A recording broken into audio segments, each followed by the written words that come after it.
दोस्तों स्टेशन टूट रहा था और नया स्टेशन बनने की तैयारी हो रही थी। दोस्तों सारे मजदूर और सारे मिस्त्री स्टेशन बनाने में लगे हुए थे। दोस्तों उसी में एक मिस्त्री था जो कि शटरिंग का काम करता था और शटरिंग का मिस्त्री था। दोस्तों वो स्टेशन पर शटरिंग लगा रहा था और शटरिंग का काम कर रहा था। दोस्तों वो जो व्यक्ति था उसे पैसे की सख्त जरूरत थी और उसे पैसे बहुत ज़्यादा जरूरी था। दोस्तों वो पैसे के लिए ठेकेदार से कहता है कि साहब मुझे पैसे दे दो, क्योंकि अगर मुझे पैसे नहीं मिला तो मेरे माता पिता की तबीयत बहुत ज़्यादा खराब है और मैं उन्हें हॉस्पिटल में एडमिट करके आया हूँ। अगर पैसा सही टाइम पे नहीं मिला तो उनकी जान भी जा सकती है और उनका इलाज बिल्कुल नहीं होगा। दोस्तों वो जो शटरिंग का ठेकेदार था वो कहता है कि पैसे तो मैं तुम्हें तुरंत दे दूं, लेकिन तुम्हारे काम की जब तक जांच नहीं होगी तब तक मैं पैसा नहीं दे सकता, क्योंकि बिना जांच किए मुझे नहीं पता है कि तुमने जो काम किया है वो ठीक हुआ है या नहीं हुआ है। दोस्तों वो जो मिस्त्री था वो बार बार कहता है कि मैंने काम बहुत अच्छा किया है, कोई कमी नहीं है मेरे काम में, लेकिन फिर भी जो ठेकेदार होता है कहता है कि जब तक इंजीनियर नहीं आ जाएंगे और जब तक वो इसे चेक नहीं करके मुझे बताएंगे कि काम सही है तब तक मैं पैसा नहीं दे सकता। दोस्तों वो व्यक्ति बार बार ठेकेदार से कहता है कि तो साहब इंजीनियर साहब को बुला लो ना, उनसे चेक करवा लो और मुझे पैसे दे दो। वो कहते ठेकेदार कहता है कि वो ऐसे ऐरे गहरे इंसान नहीं है, वो ऐसा नहीं है कि मैं जब चाहूँ उन्हें बुला लूँ। वो आएंगे तो अपनी मर्जी से आएंगे और जाएंगे तो अपनी मर्जी से जाएंगे। तुम्हें अभी कितने दिन हुआ ही है काम करते, एक आध हफ्ते करो और जब वो आएंगे चेक करके मुझे बताएंगे तो मैं तुम्हें पैसे दे दूंगा। दोस्तों वो व्यक्ति बहुत ही ज़्यादा परेशान था, लेकिन कहते नहीं हैं कि जहाँ बड़े लोग होते हैं छोटों की नहीं सुनी जाती है। दोस्तों वो निराश मन से वापस आता है और डॉक्टर साहब से फिर कहता है कि डॉक्टर साहब कल पैसे का इंतज़ाम हो जाएगा। दोस्तों डॉक्टर उसके माता पिता का इलाज कर रहे थे, लेकिन वो अगले दिन फिर आता है और फिर उसी मैडम की बात होने लगती है।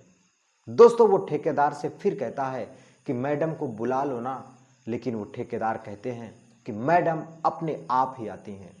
दोस्तों फिर क्या, अचानक एक बड़ी सी गाड़ी रुकती है और उस गाड़ी का गेट खोला जाता है, जिसमें से एक लड़की बाहर आती है और आ करके वो सारे शटरिंग के नज़ारे को देखने लगती है। दोस्तों उसे देखने के बाद जो शटरिंग का मिस्त्री था वो भौचक्का हो जाता है और वो बिल्कुल सन्नसा रह जाता है। दोस्तों वो लेडीज कौन थी, किस लिए वो लड़का उसे देखते ही भौचक्का रह जाता है, क्या उसका जो काम था वो बिल्कुल ठीक नहीं था, या फिर वो जो लेडीज थी, जो इंजीनियर लेडीज आई थी, उसका कोई जातीय दुश्मनी था। दोस्तों वीडियो में आगे पता चल जाएगा, लेकिन उससे पहले वीडियो में मैं आगे बढ़ूं आपसे एक रिक्वेस्ट, इस वीडियो को लाइक कर दीजिए, चैनल को सब्सक्राइब कर लीजिए, जिससे मेरा हौसला मेरा काफिला बढ़ता रहे और मैं आप तक अच्छा सा अच्छा वीडियो लेकर के आता रहूं। दोस्तों ये कहानी है आज से 4 साल पहले की। दोस्तों 4 साल पहले एक लड़के की शादी होती है। दोस्तों जिस लड़के का नाम होता है मोहन। दोस्तों मोहन की शादी एक लड़की से होता है जिसका नाम रेखा होता है। दोस्तों रेखा और मोहन की जो जोड़ी थी बहुत अच्छी थी और दोनों एक दूसरे के साथ जीने मरने की कस्में खाते थे। दोस्तों दोनों एक दूसरे से बेहद ही प्यार करते थे और दोनों एक दूसरे के बिना नहीं रह पाते थे। दोस्तों वो जो लड़का था मोहन, वो शटरिंग का मिस्त्री था, शटरिंग का काम किया करता था। दोस्तों जो रेखा थी वो हाउस वाइफ थी और साथ में पढ़ाई भी कर रही थी। दोस्तों वो पढ़ाई कर रही थी, उसका पति की जो ड्यूटी थी, जो उसके पति की तनख्वाह थी, वो बहुत कम थी और बार बार उसका पति यानी कि मोहन उसे कहता कि रेखा अपनी पढ़ाई लिखाई बंद कर दो, अब तुम्हें कोई नौकरी धंधा नहीं मिलेगा, गृहस्थी देखो, फालतू में पैसे क्यों बर्बाद करती हो। दोस्तों बार बार उसे यही कहता और एक दिन उसकी पढ़ाई भी बंद करवा देता है। दोस्तों रेखा बहुत ज़्यादा नाराज़ हो जाती है और इसी वजह से उन दोनों के बीच में अनबन हो जाती है और कलेश शुरू हो जाता है।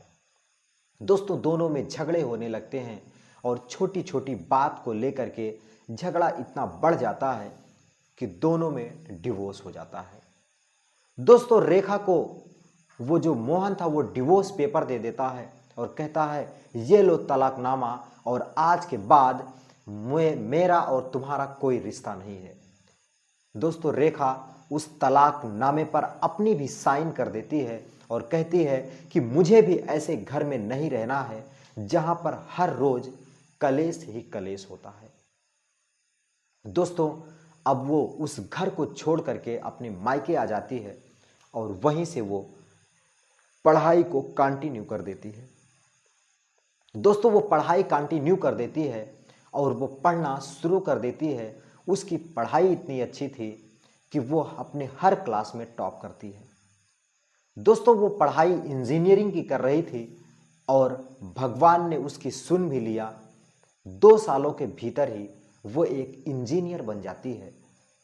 दोस्तों इंजीनियर वो भी छोटा मोटा इंजीनियर नहीं, बड़े लेवल की इंजीनियर बन जाती है। दोस्तों उसकी जो ड्यूटी थी वो रेलवे विभाग में लग जाती है और रेलवे विभाग में डबल पटरियों का जो सिलसिला है वो तेज़ी से चल रहा है इस टाइम, और वो एक स्टेशन पर उसकी ड्यूटी लग जाती है कि यहाँ पे जो स्टेशन का नया निर्माण हो रहा है उस पे ध्यान दिया जाए।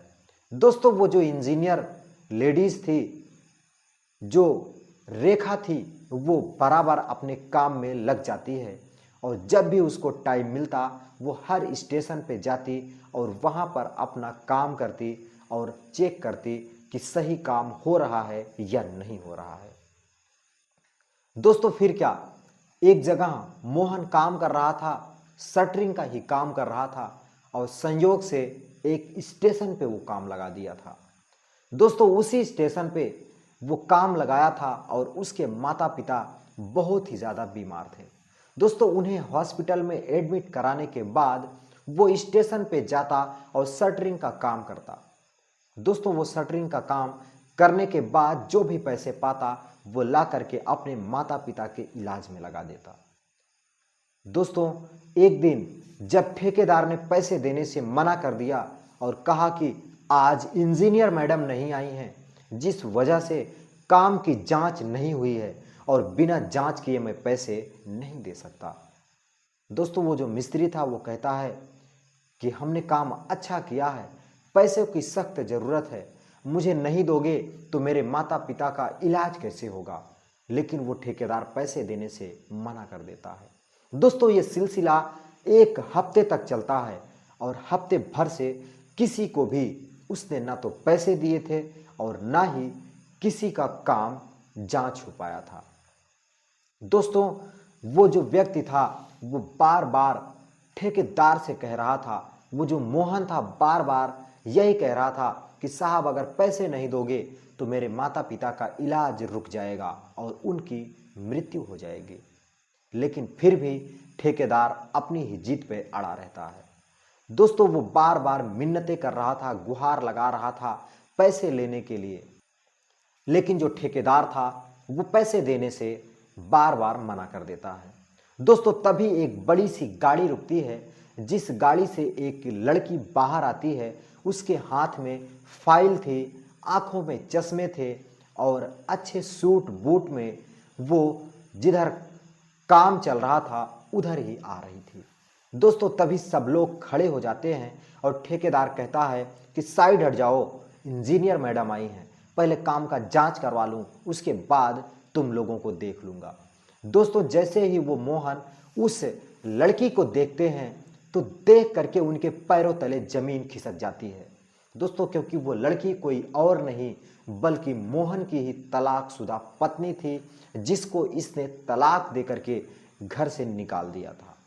दोस्तों, वो वही रेखा थी आज अपने मेहनत के दम पर, अपनी पढ़ाई के दम पर इंजीनियर बन चुकी थी, वो भी रेलवे विभाग का इंजीनियर। दोस्तों, फिर क्या, वो जो मोहन होता है वो अपनी पत्नी रेखा को एक टक देखता ही रह जाता है। दोस्तों, तभी रेखा की निगाह मोहन के ऊपर पड़ती है तो वो आकर के उससे उसका हाल चाल पूछने लगती है। दोस्तों, पूछने लगती है कि यहाँ पे क्या कर रहे हो, तो वो कहता है कि यही तो मैं काम लगाया हूँ, हफ्ते भर से 1 रुपये नहीं मिला है और आपका ही इंतज़ार था कि जब तक इंजीनियर मैडम चेक नहीं करेंगी पैसा किसी को नहीं मिलेगा। दोस्तों, वो जो रेखा होती है वो सारे काम की जांच करती है और जांच करने के बाद कहती है कि काम ओके है, सबको पेमेंट कर दो। दोस्तों, सबको पैसे मिल जाते हैं और मोहन को भी पैसे मिल जाते हैं। दोस्तों, मोहन जैसे ही उन पैसों को लेकर के अपनी साइकिल से हॉस्पिटल की तरफ चल देता है, रेखा उसके पीछे पीछे अपनी कार लेकर के जाती है और हॉस्पिटल के अंदर वो भी प्रवेश कर जाती है। दोस्तों, जैसे ही हॉस्पिटल में जाती है तो उसके सास और ससुर की जो तबीयत थी वो बहुत ही ज़्यादा खराब थी और मोहन उनकी दवाइयों के लिए ही परेशान था। दोस्तों, फिर क्या, रेखा उनको उस हॉस्पिटल से निकालती है और एक बढ़िया हॉस्पिटल में लेकर जाती है और उनका इलाज करवाती है और उनको ठीक करवाती है और मोहन से कहती है कि मोहन, अभी तक मैंने शादी नहीं किया है, बस तुम्हारे इंतज़ार में। अगर तुम चाहो तो एक बार फिर से हम दोनों पति पत्नी के रूप में रह लेंगे। अब तो मेरी जो नौकरी है वो मिल चुकी है, अब पैसों की कोई दिक्कत नहीं है। दोस्तों, फिर क्या, दोनों फिर से रहने लगते हैं और फिर से दोनों एक दूसरे के साथ अपना समय बिताने लगते हैं। दोस्तों, अगर कहानी आपको ज़रा भी अच्छी लगी हो तो इस वीडियो को लाइक कर देना और इस चैनल को सब्सक्राइब कर लेना। मैं मिलता हूँ फिर किसी नई कहानी के साथ किसी नए वीडियो में। तब तक के लिए दोस्तों, नमस्कार।